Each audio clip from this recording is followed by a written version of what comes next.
बच्चों, last class में हम लोगों ने बीओपी का फॉर्मेट स्टार्ट किया। इसमें मैंने आपको करंट अकाउंट बनाना सिखा दिया। क्या सिखा दिया? अब अपन कैपिटल अकाउंट बनाएंगे। कौन सा अकाउंट? एक बार रिवीजन कर लेते हैं। मेरी तरफ देखो। करंट अकाउंट में मैंने आपको कहा था 3 कंपोनेंट्स होते हैं करंट अकाउंट में। कितने कंपोनेंट? पहले कंपोनेंट का नाम है विजिबल ट्रेड, दूसरे का नाम है इनविजिबल ट्रेड और तीसरे का नाम है ट्रांसफर पेमेंट। विजिबल ट्रेड में मैंने आपको कहा था it records import and export of goods. It records.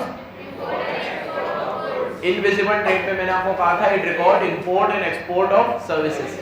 ये फिर 2 तरह के होते हैं, फैक्टर इनकम और नॉन फैक्टर इनकम में आती है ऑल दो सर्विसेज जिसमें हम लोग इन्वेस्टमेंट करते हैं। मतलब ये फैक्टर इनकम को इन्वेस्टमेंट इनकम भी बोल सकते हैं। क्या बोल सकते हैं? तो जैसे कोई सी भी ऐसी सर्विस जिसके लिए मुझे पहले पैसा लगाना पड़ रहा है और फिर मुझे पैसा मिल रहा है, जैसे बैंकिंग हो गया, कम्युनिकेशन, इंश्योरेंस, इस तरह के बिजनेस में पहले आपको पैसा लगाना पड़ता है। सर हर बिजनेस में ही पैसा लगाना पड़ता है? नहीं, कुछ सर्विसेज ऐसी भी होती है जिसमें पैसा कम होता है, स्किल्स, उसे नॉन फैक्टर इनकम बोलते हैं। क्या बोलते हैं? तो अब जितनी भी तरह की सर्विस है वो इनविजिबल में आ जाएगी, भले फैक्टर में आए या नॉन फैक्टर में आए। और जितना भी तरह का गुड्स का इंपोर्ट एक्सपोर्ट कर रहा हूँ वो विजिबल में आ जाएगा। तो जितना भी पैसा मेरे पास आया या गया वो या तो विजिबल में आ गया या इनविजिबल में आ गया, मोटा मोटा। लेकिन अगर मान लो मेरे पास पैसा आया कहीं से बिना कोई गुड्स दिए या बिना कोई सर्विस दिए, जैसे कोई गिफ्ट का पैसा आया, कोई डोनेशन का पैसा आया, कोई ऐसी तरह की इनकम आई जिसमें मैंने कोई गुड्स नहीं दिया सामने वाले को, ना कोई सर्विस दी, तो उसे ट्रांसफर पेमेंट बोलते हैं। तो मैंने कहा था transfer payment means all those payment which are received without getting anything in return. मतलब वो सारी पेमेंट जो हमने किसी को करी है लेकिन हमें रिटर्न में कुछ भी रिसीव नहीं हुआ, या सामने वाले ने हमें वो पेमेंट करी है लेकिन हमने उन्हें रिटर्न में कुछ भी पे नहीं किया। मतलब without flow of goods and services, without, जैसे मैंने किसी को गिफ्ट दिया, डोनेशन दिया, तो वो सब ट्रांसफर पेमेंट में आएगा। अब मेरी बात सुन लो कान खोल के, यहाँ देखो। मैंने अमेरिका से माल मंगाया, अमेरिका को माल बेचा, विजिबल में आ गया। मैंने मलेशिया में सर्विस दी, मलेशिया से सर्विस ली, इनविजिबल में आ गया। ठीक है। मेरे रिलेटिव नेपाल, भूटान, अफगानिस्तान, चाइना, पाकिस्तान, बांग्लादेश में रहते हैं, उन्होंने मुझे बहुत सारे गिफ्ट भेजे, वो ट्रांसफर पेमेंट में आ गए। मेरे रिलेटिव यूरोप में रहते हैं, मैंने उन्हें गिफ्ट भेजे, ये भी ट्रांसफर पेमेंट में आ गए। अमेरिका वालों ने मुझे स्कॉलरशिप दी पढ़ने के लिए, ये भी ट्रांसफर पेमेंट में आ गई। अब मोटा मोटा एक देश का दूसरे देश के साथ जो भी ट्रांजैक्शन होता है वो या तो विजिबल में आ गया या इनविजिबल में आ गया या ट्रांसफर पेमेंट में आ गया। अब क्या बचा? तो अब बचे कैपिटल अकाउंट के ट्रांजैक्शन। कौन से बचे? यहां से आज पढ़ना है, ध्यान से सुनना। कैपिटल फिर मैंने 3 हिस्सों में बांटा है। पहले हिस्से का नाम है फॉरेन इन्वेस्टमेंट। क्या नाम है? इसमें फिर 2 है, एफडीआई और पोर्टफोलियो। क्या है? Loan and advances. इसमें फिर 2 है, कमर्शियल बोरोइंग और एक्सटर्नल असिस्टेंस। क्या क्या है? और तीसरे नंबर पे आता है बैंकिंग कैपिटल ट्रांजैक्शन। क्या आता है? ठीक है। अब ये सब क्या है, इनमें कौन से ट्रांजैक्शन रिकॉर्ड होते हैं, ये चलते हैं। कल मैंने एक बात बोली थी, फिर रिपीट करूंगा। बीओपी में दोनों तरफ के ट्रांजैक्शन आते हैं। हम फॉरेन कंट्री को पेमेंट करते हैं वो भी आएगा, और फॉरेन कंट्री हमें पेमेंट करती है वो भी आएगा। दोनों साइड आएंगे, 2 साइडेड पेमेंट्स और रिसिप्ट सब। इसीलिए क्वेश्चन में, एग्जाम में क्वेश्चन कैसा आएगा कि भैया हमने चाइना से इंपोर्ट किया या हमने चाइना को एक्सपोर्ट किया, हमने नेपाल से ये खरीदा, हमने भूटान को फलाना चीज बेची। भाई ध्यान दे ले इधर। तो रिसिप्ट भी आती है बीओपी में और पेमेंट भी आती है, रिसिप्ट भी आती है, और बराबर याद रखना। अब कैपिटल अकाउंट में सबसे पहले आता है फॉरेन इन्वेस्टमेंट। अब देखो, थोड़ा टाइम पहले, थोड़े भी नहीं बहुत टाइम पहले, 2012 की बात बता रहा हूं आपको। 2012 में एक बहुत बड़ा इशू हुआ था यूके में। पॉज कर देंगे। Hello, yes, next. हाँ, तो 2012 में एक इशू हुआ था कि यूके में बच्चे जो पढ़ने जाते थे ना, तो यूके में कोई पर्टिकुलर जगह पर, मुझे जगह याद नहीं आ रही, वहाँ पे इंडिया के स्टूडेंट्स को रेंट पे जगह नहीं मिल रही थी। तो वो लोग ये बोल रहे थे भैया इंडियन स्टूडेंट्स को नहीं देंगे। अब कोई बॉयकॉट कर रहे थे, क्या कर रहे थे, जो भी नाटक था। तो वहाँ पे एनडीटीवी में एक रिपोर्टर है रवीश कुमार, उसने वो 2012 में पूरी एक वो करी थी, उसकी क्या बोलते हैं उसको, कवरेज करी थी, और फिर उसने उसको बहुत लेवल पे चलाया था कि देखो इंडियन स्टूडेंट्स का बहुत यहाँ पे इशू हो रहा है यूके में। तो इंडिया के किसी बिजनेसमैन ने वहाँ पे बहुत सारी प्रॉपर्टी खरीदी और उसने वहाँ पे लगाया कि अब ये प्रॉपर्टी सिर्फ उसी को दूंगा जो इंडियन स्टूडेंट है उनको रेंट पे, ठीक है। मतलब उस रिपोर्ट का बहुत इम्पैक्ट पड़ा और किसी बिजनेसमैन ने बहुत सारी प्रॉपर्टी यूके में खरीदी और उसने ये बोला कि अब ये प्रॉपर्टी सिर्फ मैं किसको रेंट पे दूंगा, इंडियन स्टूडेंट। क्या हो गया भाई, तो हंसता क्यों रहता है। तो जितने भी इंडिया के स्टूडेंट्स थे वहाँ गए और उनको वहाँ पे फिर वो पढ़ाई वढ़ाई उनकी पूरी हुई, 2-3 साल का जो भी था कोर्स। अब मुझे एक बात बताओ कि वो जिस बंदे ने वहाँ पे इतनी सारी प्रॉपर्टी खरीदी वो विजिबल ट्रेड में आएगी क्या? इनविजिबल ट्रेड में, ट्रांसफर पेमेंट में। वो तो रेंट लेता है ना, इंडियन स्टूडेंट से रेंट लिया उसने। अब रेंट तो इनविजिबल में आएगा, लेकिन मैंने कहा वो प्रॉपर्टी जो खरीदी वो विजिबल में तो इंपोर्ट एक्सपोर्ट आता है, वो कोई गुड्स थोड़ी है, प्रॉपर्टी है। तो प्रॉपर्टी इधर आएगी फॉरेन इन्वेस्टमेंट। तो विजिबल ट्रेड में आ गए सारे गुड्स, इनविजिबल में आ गई सारी सर्विस, फोकट का पैसा ट्रांसफर पेमेंट में आ गया। अब मैं विदेशों में जो भी इन्वेस्ट करूंगा वो इधर आएगा, फॉरेन इन्वेस्टमेंट। किधर आएगा? Foreign investment. इसीलिए मैंने कल आपको कहा था कि करंट अकाउंट P&L की कॉपी है और कैपिटल अकाउंट बैलेंस शीट की कॉपी है। एसेट और लायबिलिटी कहां आती है? बैलेंस शीट में। इसीलिए एसेट और लायबिलिटी इधर आई। अब सुन लो, जो मैंने प्रॉपर्टी वहां पे खरीदी है वो तो इन्वेस्टमेंट है और प्रॉपर्टी पे आने वाला रेंट मेरी इनकम है, तो वो रेंट तो आएगा इनविजिबल ट्रेड में। किस में आएगा? लेकिन जो प्रॉपर्टी मैंने आज खरीदी है वो किधर आएगा? फॉरेन इन्वेस्टमेंट में। अब ऐसे कितने लोग बाहर इन्वेस्ट करते होंगे अरबों खरबों रुपए, वो किधर आता है? फॉरेन। लेकिन इसके दो हिस्से हैं, एक FDI, एक पोर्टफोलियो। पहले हिस्से का क्या नाम है? FDI। दूसरे हिस्से का क्या नाम है? दोनों का मतलब समझना।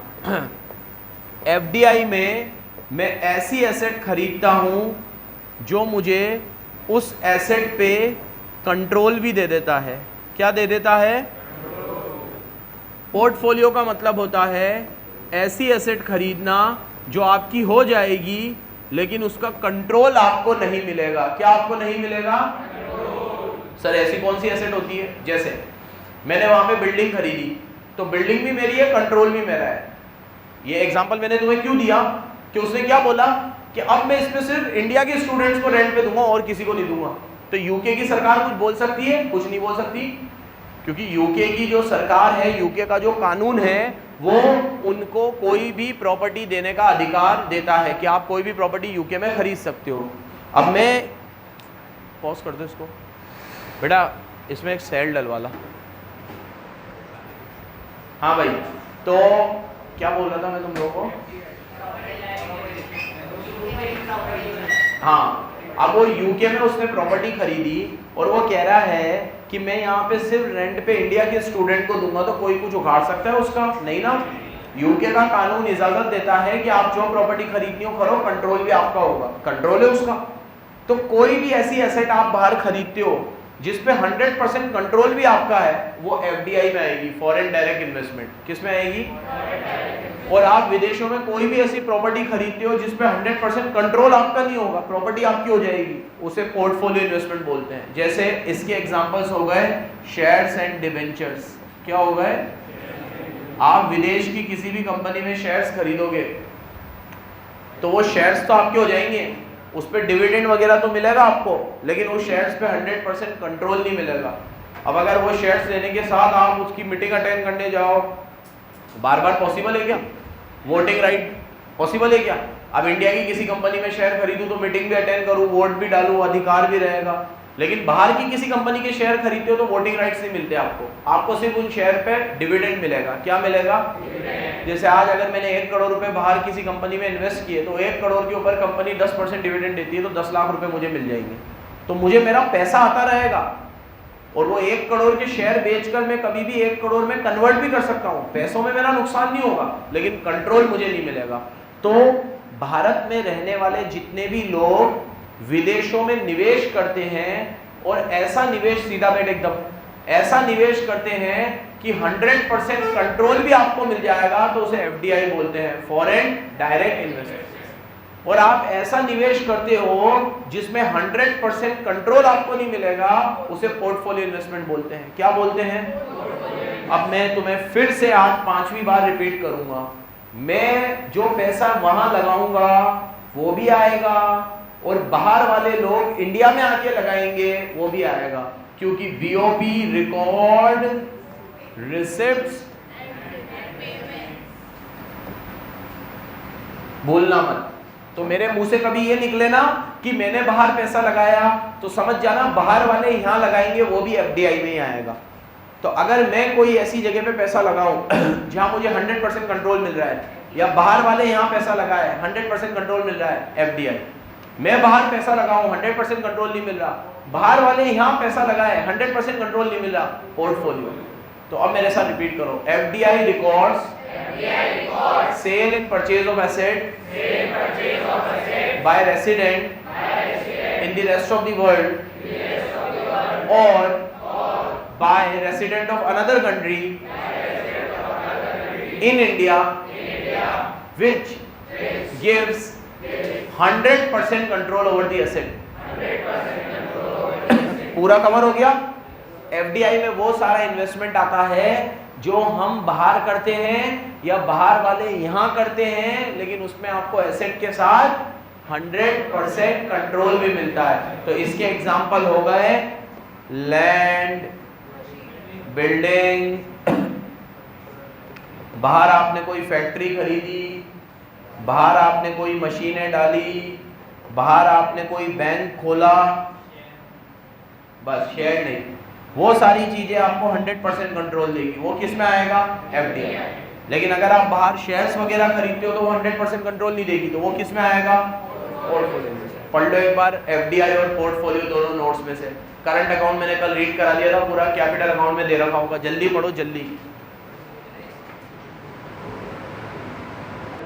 Yes, next. तो बच्चों देखो देखो देखो देखो देखो इधर देखो, मैंने बाहर इंपोर्ट किया, उससे मैंने बाहर इंपोर्ट किया, एक्सपोर्ट किया, उससे जो पैसा आया या गया वो विजिबल में चला गया।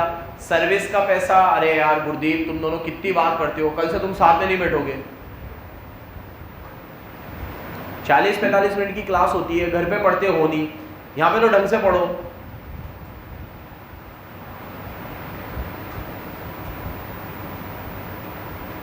फिर 12 नंबर ही आते हैं।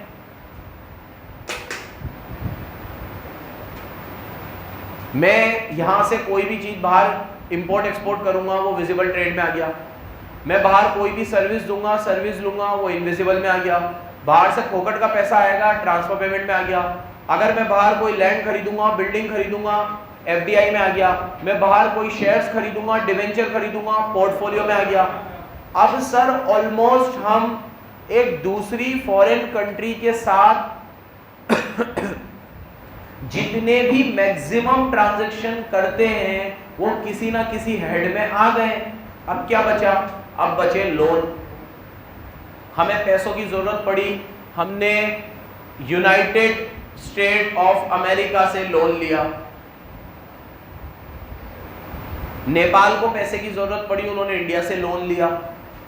श्रीलंका को पैसे की जरूरत पड़ी, उन्होंने इंडिया से लोन लिया। तो हम बहुत सी फ्रेंडली कंट्रीज को लोन देते भी हैं और लेते भी हैं, और ये सारे लोन का लेन देन भी फॉरेन करेंसी में होता है, तो वो भी बीओपी में आना चाहिए। हर एक फॉरेन ट्रांजैक्शन बीओपी में आता है तो वो भी आना चाहिए, तो वो कैपिटल अकाउंट में आएगा। अब लोन एंड एडवांसेस को फिर मैंने दो हिस्सों में बांटा है, एक है कमर्शियल बोरोइंग, एक है एक्सटर्नल असिस्टेंस। दोनों में क्या फर्क है?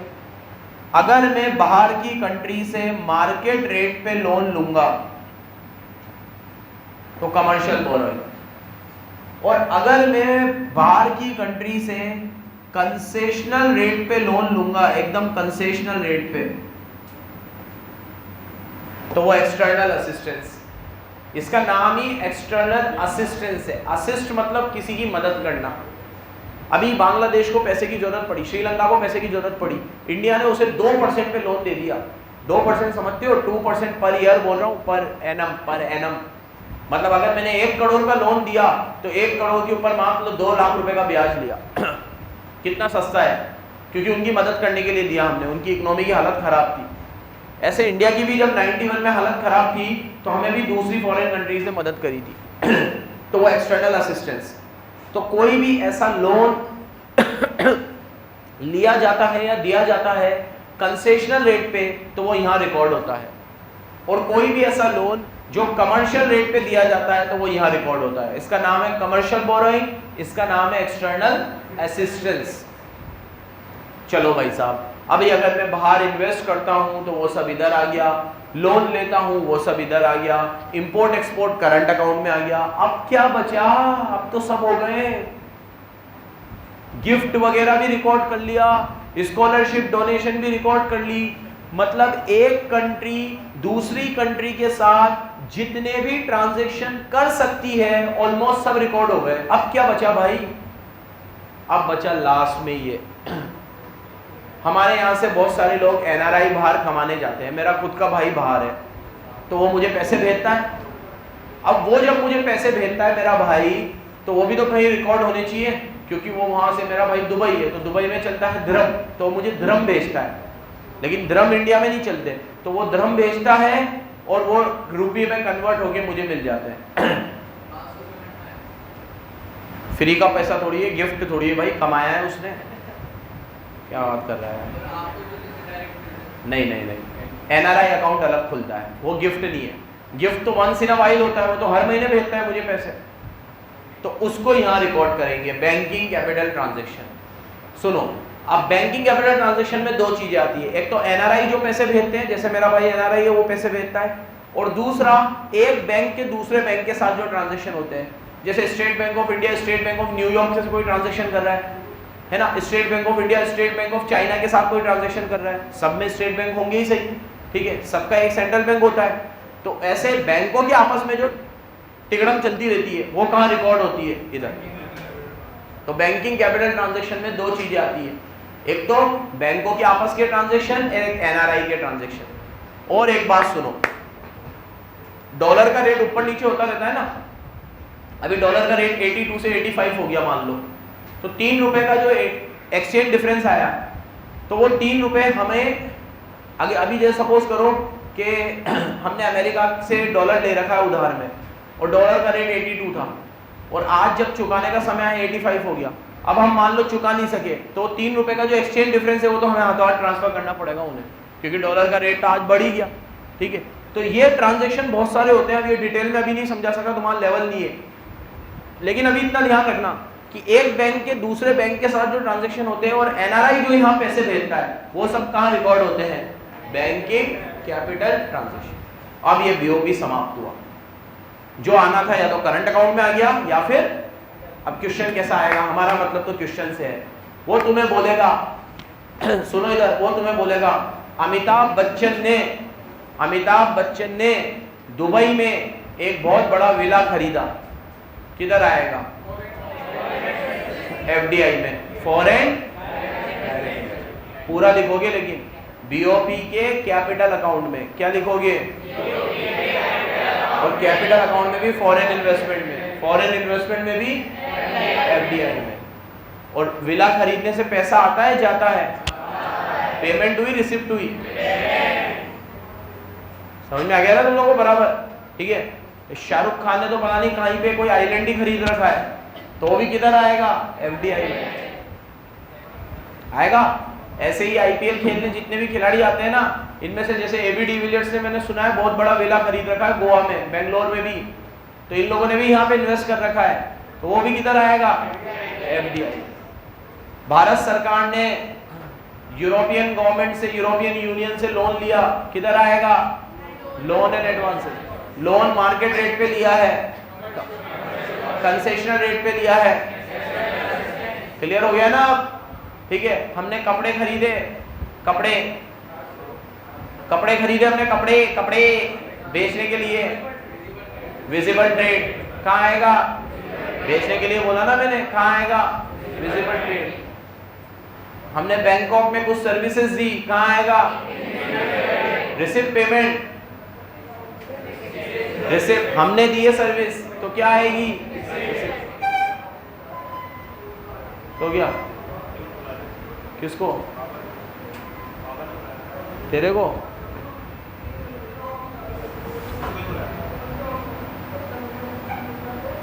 तेरे पापा ने इसको क्यों बुलाया?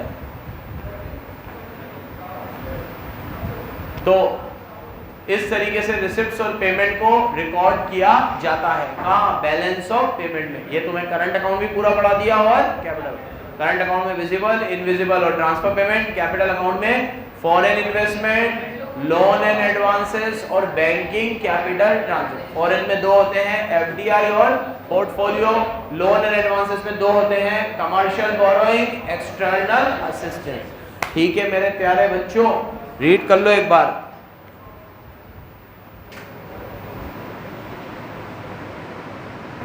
नेक्स्ट, अब ये सारे ट्रांजैक्शंस रिकॉर्ड करने के बाद ये देखो ये पेज तक पूरा हो गया है ना, और उसके बाद अगले पेज पे करंट अकाउंट कैपिटल अकाउंट में डिफरेंस बता रखा है। कई बार ये भी आ जाता है, तुम्हारे नसीब अच्छे रहे तो पढ़ देता हूँ। करंट अकाउंट में रिसिप्ट और पेमेंट आती है, गुड्स सर्विसेज और ट्रांसफर पेमेंट, और इसमें आता है cell purchase of assets and liability. इसमें क्या आता है? एसेट और लायबिलिटी। उसमें क्या आती है? Goods and services. उसमें करंट में क्या आती है?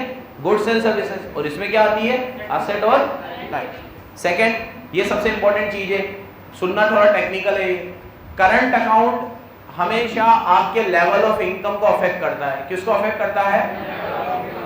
और कैपिटल अकाउंट आपकी वॉल्यूम ऑफ असेट को अफेक्ट करता है। किसको अफेक्ट करता है? जैसे आज सपोज करो हमारे यहाँ एफडीआई के ट्रांजैक्शन ज्यादा है, लोन के ट्रांजैक्शन ज्यादा है, तो ये हमारी एसेट लायबिलिटी को अफेक्ट करेगा।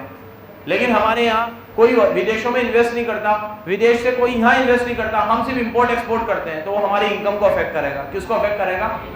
डोमेस्टिक इनकम को, नेशनल इनकम को। किसको? डोमेस्टिक इनकम को।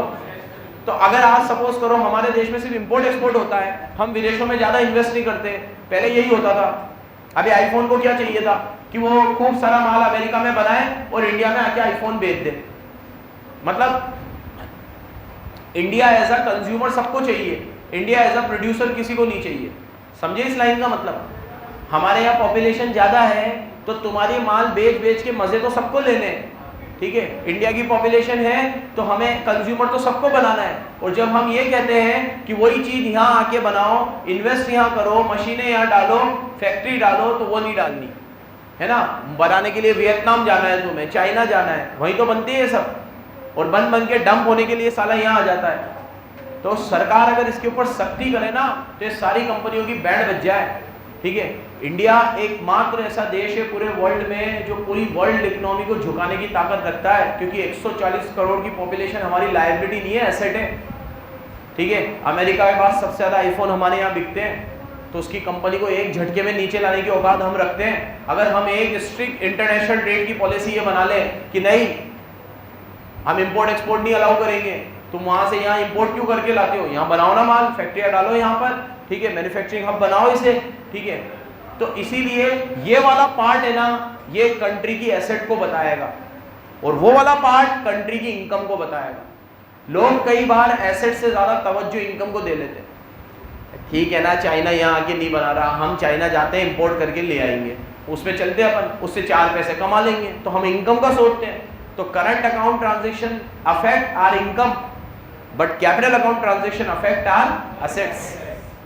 थर्ड, करंट अकाउंट में फ्लो नेचर के ट्रांजैक्शन आते हैं, कैपिटल अकाउंट में स्टॉक नेचर के ट्रांजैक्शन आते हैं। क्योंकि देखो इधर आज मैं कहूंगा कि मेरी एसेट बिल्डिंग है वहां पर, तो पॉइंट ऑफ टाइम की बात कर रहा हूं, और मैं कहूंगा 1 महीने में मैंने इतना इंपोर्ट किया, 1 महीने में मैंने एक्सपोर्ट किया, वे फ्लो नेचर है। तो करंट अकाउंट एक फ्लो नेचर के ट्रांजैक्शन है और कैपिटल अकाउंट एक, इसीलिए याद रखना P&L एक फ्लो कंसेप्ट है, बैलेंस शीट एक स्टॉक कंसेप्ट है। क्योंकि बैलेंस शीट में आप ये लिखते हो एज ऑन 31 मार्च, क्या लिखते हो? जबकि P&L में आप ये लिखते हो फॉर द ईयर एंडेड 31 मार्च। फर्क आ जाता है ना, पढ़ा है 11 में, ठीक है, कभी इतना ध्यान नहीं दिया होगा, पढ़ा तो होगा। फॉर द ईयर एंडेड, क्योंकि P&L पूरे साल का बनता है, लेकिन बैलेंस शीट में कभी भी ये नहीं लिखते for the year ended, balance sheet में ये लिखते हो एज ऑन 31 मार्च। तो वो आपको 31 मार्च की स्थिति बता रहा है, कब की बता रहा है, तो वो एक स्टॉक कंसेप्ट है। तो कैपिटल अकाउंट स्टॉक होता है, लेकिन करंट अकाउंट फ्लो होता है, और पूरा बीओपी भी फ्लो होता है, क्योंकि बीओपी में जितने भी ट्रांजैक्शन होते हैं वो पूरे साल के होते हैं। किसके होते हैं, बस इतना याद रखना। फिर कल से इसके एक टॉपिक और बचा है, डिसइक्विलिब्रियम, और फिर उसके रीजंस पढ़ेंगे। धन्यवाद।